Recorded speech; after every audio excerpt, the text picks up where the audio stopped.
بسم اللہ الرحمن الرحیم۔ السلام علیکم ورحمۃ اللہ وبرکاتہ۔ ناظرین محترم، آج ہم آپ کو واقعہ فیل کے بارے میں بتانے کے لیے جا رہے ہیں۔ واقعہ یہ ہے کہ ابرہ سبا حبشی نامی بادشاہ، جو کہ نجاشی بادشاہ حبش کی طرف سے یمن کا گورنر جنرل تھا، جب دیکھا کہ اہل عرب خانہ کعبہ کا حج کرتے ہیں تو سفار میں ایک بہت بڑا قلعہ تعمیر کیا اور چاہا کہ عرب کا حج اسی کی طرف پھیر دے۔ پھر جب اس کی خبر بنو کنانہ کے ایک آدمی کو ہوئی تو اس نے رات کے وقت قلعہ کے اندر گھس کر اس کے قبلے پر پاخانہ تھوپ دیا۔ ناظرین محترم، ابرہ کو پتہ چلا تو سخت برہم ہوا اور 60,000 کا ایک لشکر جرار لے کر کعبے کو ڈھانے کے لیے نکل کھڑا ہوا۔ اس نے اپنے لیے ایک زبردست ہاتھی بھی منتخب کیا۔ لشکر میں کل 9 یا 13 ہاتھی تھے۔ ابرہ یمن سے یلغار کرتا ہوا منظم پہنچا اور وہاں اپنے لشکر کو ترتیب دے کر اور ہاتھی کو تیار کر کے مکے میں داخلے کے لیے چل پڑا۔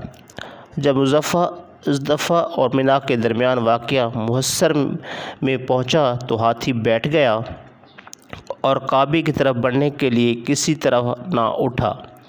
اس کا رخ شمال، جنوب یا مشرق کی طرف کیا جاتا تو اٹھ کر دوڑنے لگتا، لیکن کعبے کی طرف کیا جاتا تو بیٹھ جاتا۔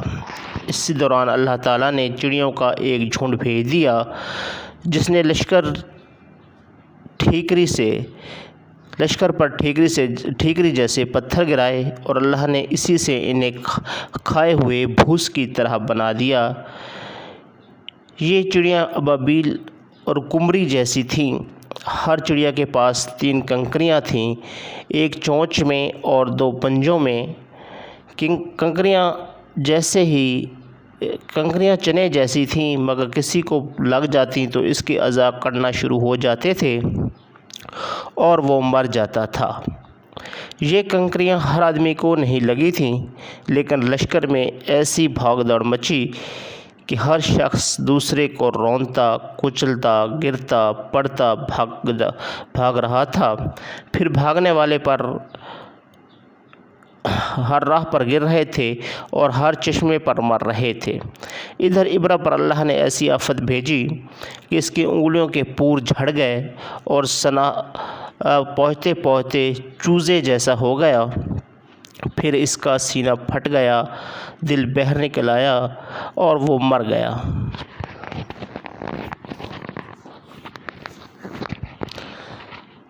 تو ناظرین محترم، ابرہ کے اس حملے کے موقع پر مکہ کے باشندے جان کے خوف سے گھاٹیوں میں بکھر گئے تھے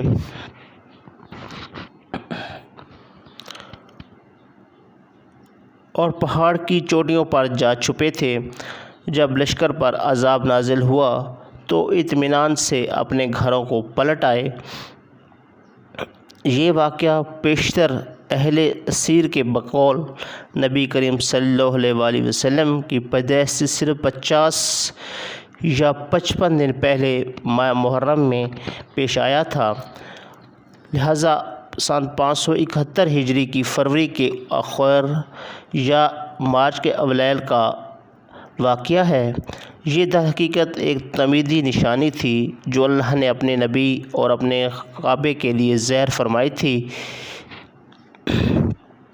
کیونکہ آپ بیت المقدس کو دیکھیے کہ اپنے دور میں اہل اسلام کا قبلہ تھا اور وہاں کے باشندے مسلمان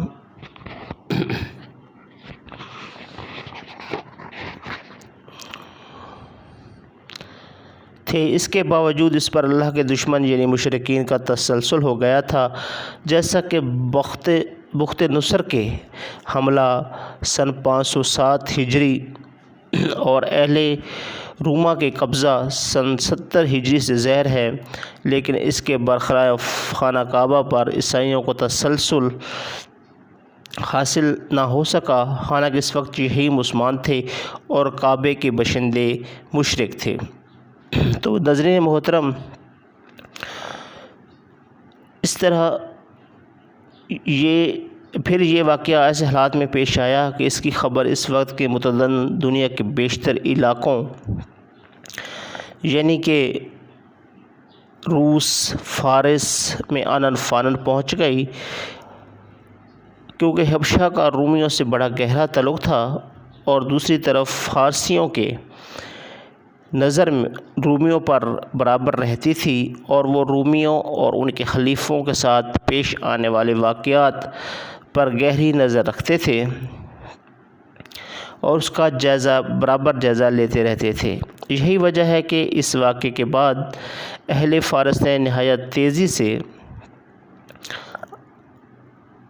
یمن پر قبضہ کر لیا۔ اب چونکہ یہی دو حکومتیں اس وقت متمدن دنیا کے اہم حصے کی نمائندہ تھیں، اس لیے اس واقعے سے دنیا کی نگاہیں خانہ کعبہ کی طرف متوجہ ہو گئیں۔ انہیں بیت اللہ کے شرف اور عظمت کا ایک کھلا خدائی نشان دکھائی پڑ گیا، اور یہ بات دلوں میں اچھی طرح بیٹھ گئی کہ اس گھر کو اللہ تعالیٰ نے تقدس کے لیے منتخب کیا ہے، لہٰذا آئندہ یہاں کی آبادی سے کسی انسان کا دعویٰ نبوت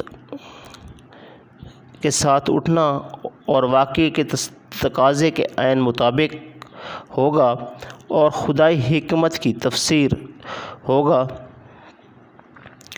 عالم اسباب سے بالا تر طریقے پر اہل ایمان کے خلاف مشرکین کی مدد میں پوشیدہ تھی۔ تو ناظرین محترم،